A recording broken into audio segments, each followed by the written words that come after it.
Valdosta. I'm not in Lowndes County. I came over here for something that you will find out in this video. What's your name? My name is Jason Byron. Jason Byron, okay. Mr. Byron, did I call you this morning? No, I contacted you. You called me. Okay. Why did you call me? What do you want to say to me? Well, I want to discuss with you an issue that was going on at a company in Lowndes County. They go by the name Bathcraft/Aquatic. Okay. Let me say at this juncture that I want you to be honest with us. I have others that have done the same thing that you're doing now. And I just want you to tell us your experience of being employed there at this company in Valdosta, Lowndes County, the state of Georgia, and in the United States of America. Tell us your story. I've been there for 5 years. I really never experienced a problem there beforehand till like a year ago when they fired one plant manager and hired another. And we started seeing a lot of changes from then on. It would go from working all day to getting told what you cannot do in an unmanner way,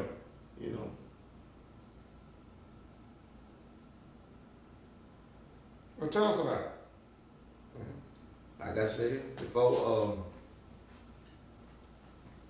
you got to have the plant manager, For example, he don't want you to leave that company for no reason. He told me no matter what happened to your family or whatever, you cannot leave this company till you do these units. And I feel like that's just unfair. I can't just tell a person, he can't go handle his family business. Okay, now, I can understand that, but how do you interpret that?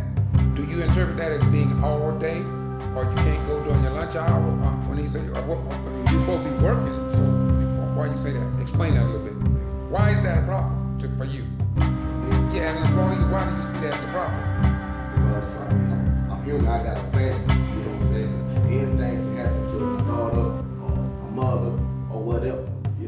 Okay, so you're saying even in emergencies you can't leave the plant or get an excuse to go home. Exactly. And when you do leave and come back, they want you to have a document saying why, what's that true, why you left, why you saying you leaving. I know a lot of companies like that. Why do you find that to be so strict? Why do you see that as being real strict? Because one, they never had that in the policy, you know what I mean? It's not in the workbook policy. All of a sudden that just came about. Okay. And before new management, you didn't have a problem with that? Didn't have a problem with that, not at all. Okay, so this is like a new procedure under new management, new rules implemented, but not in writing. Exactly. Okay. And so, but why did how long you work there? Well, altogether 5 years. 5 years. I was there like 2.5 years and I left about 3 months and I came back. Okay. So, been there for 3 years up to this point. Okay. Did you ever notice any racial overtones while you was there? Recently, yeah. Like, I can hear things and see things, Mm-hmm. I try to not say nothing about it too much, till it become a problem. Did you complain about what you saw as a problem? Did you take it to management or make a complaint? And if not, why not? I done went to the man a couple times before when I felt like he was doing us wrong, So I get no response. So you didn't get no response? Well, not really, not the response I want to hear. Okay. Did you notice anything in the policy in terms of grievance, established grievances or standards, anything like that? In terms of you go to them, HR or somebody required to respond. You never saw nothing like that while you was there. So you really didn't have nobody that you felt that would really listen to your cries, or problem. Right. Okay. Let me ask you, that's about your scenario, right? That's All right, now, let me ask you a question. Let's say, when did you leave there, you say? in June Of this year? this year. Okay, let's just say that you were still at this plant, and if you know anything about the location, first I want to know if you recognize the location of these pictures I'm about to show you. One called here, it started out with Exhibit 1. Do you know where that's located in the plant? This right here, it's outside the plant. Oh, okay, okay. This like the little maintenance little work area. Okay. You know, when they got the well or something, you know, they take it over there. Okay, okay. So it's like a machine shop or just a little work, like a work area? Yeah, just like a little work area. Okay. Now, if you was there, what do you see in that picture that gets your attention as it has gotten a lot of other people that I've interviewed? What's in that picture that gets your attention? What get my attention is this rope hanging from in front of this flag that wasn't there in June. It wasn't there in June. And so now it's August, so somebody had to put that up there, right? Okay. Now, you refer to that as a rope. It's something like that. It's something hanging. It's some kind of object there. People that come before you say it's a noose, and they believe that nooses is what they hung black people on during slavery and recently around the nation. And so, have you ever heard of a noose? Yeah. Do you would say that look like a noose? Go to your next picture, maybe you can see it a little clearer. What do you see there? The same thing as you got a noose. Mm-hmm. Okay. Now, although you are not there, go through all the pictures since you got them. Just go through them. Mm-hmm.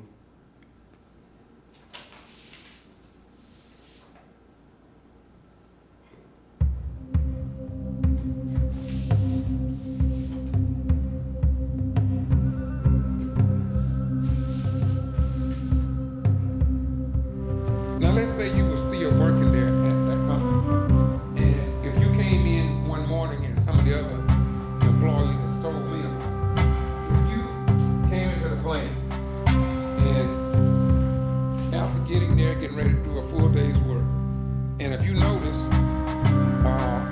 that rope or a noose in the place where you work,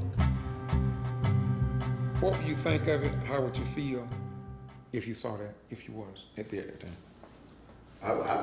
I feel, you know, like what word I want to use, like I ain't got no freedom, no right there. You know what I'm saying? Mm-hmm. I feel like, so what they trying to do to us out here? When you say us, you mean People, blacks? black people. Black people. You know what I mean? Okay. Now you bring it to a close. Give me your name again. My name is G.B.R. And you worked there 5 years, 5 years. and you didn't go back. Was you reemployed? Or that was it. All right. So you were reemployed. You went away. Why did you leave, by the way? Oh, paid situation. They What? they wouldn't give nobody no raise. And, you know. That's very important. I mean, I want you to tell me about that.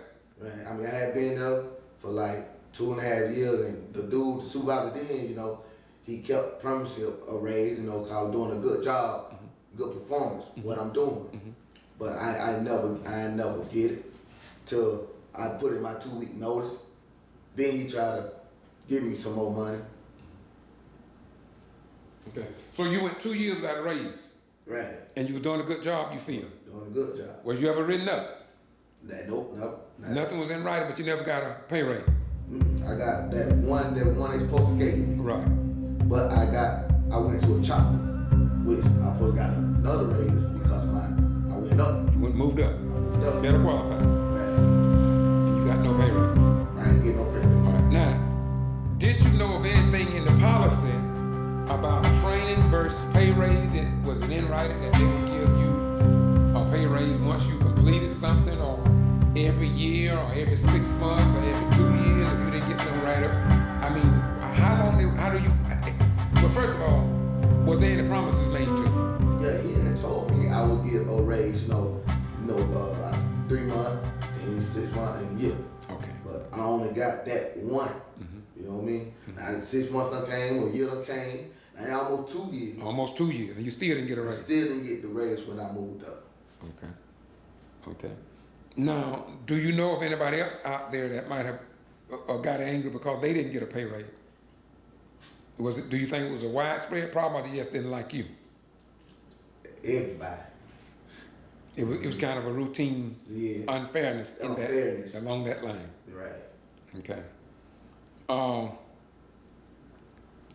How did you find out about some people coming together to give their complaints to me to get to Free Press? How did you find that out? One of the employees that got fired from there the week after, he called me and told me. And that's how you found out about it? Because when you called me this morning, you didn't know my name. You called me a freelancer, right? Yeah, Mr. Freelance. Yes, he called me Mr. Freelance, yeah. Well, I want you to know that the work that I'm doing here, I'm not saying it's gonna help y'all case. But one thing for sure, it won't hurt your case. I do this because normally back in the 60s, 70s, when you had a problem such as this, you used to go to your local newspaper, television stations, or radio, and they would give listening ear to your situations. But we have found out today, and I'm a member of the social media press, and I'm known in Washington, D.C., not boasting because I don't take no pride in it. I've been to Bentonville, Arkansas, the home office of Walmart. I've been published in books by the work that I do. My only purpose in this is to make it better for you, your children, your grandchildren, and coming generations. And at this point, I want to commend you as I've commended others for stepping up, willing to get in front of this camera and state what is happening to you. I am a retired military veteran. I served 20 plus years in the armed forces during the Vietnam War. That means that we supposed to have freedom of speech, freedom of the press. And if we don't have that, then I'm asking the question, then why should black people serve in the armed forces? Why should you serve in the armed forces and return home to America, and then you are employed and you have to face a rope extended from the ceiling with the United States flag in the background, with a noose that black folk are very, very familiar with here in South Georgia in particular? That should not be.